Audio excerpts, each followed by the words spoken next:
Hi everyone, welcome back to my channel. This is Merly, and in today's video I would like to show you some updates here in my garden. It's the first day of spring, so happy first day of spring guys. And as you can see, I have some containers in here, and these are my container potatoes.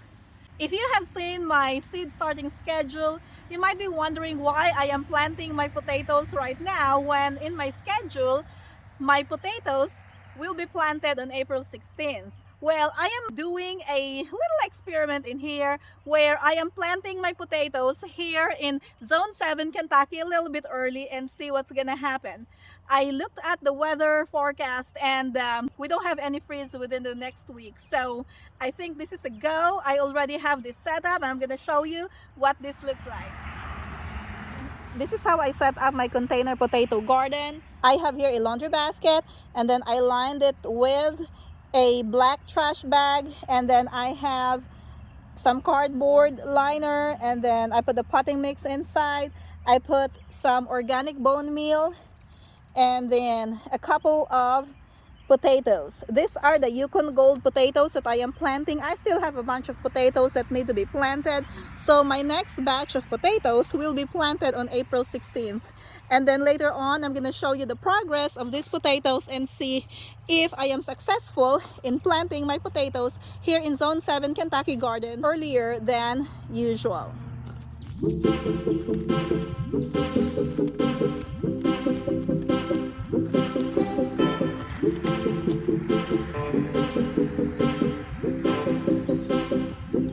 This raised garden bed has my spring garlic, and as you can see, my garlic is already looking good, growing good. Look at that. That's awesome, guys. These are the fall garlic. I planted this last November and they are looking great. Look at that. Right here are the flowers that I planted last November.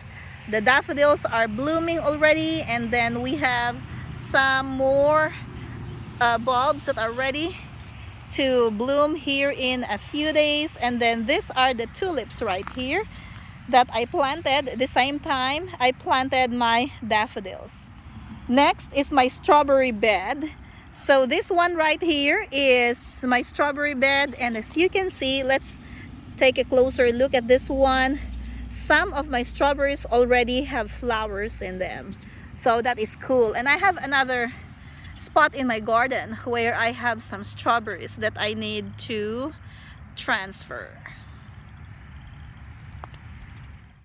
If you enjoyed this video, don't forget to click that like button and subscribe if you haven't already. Thank you for watching and see you next time.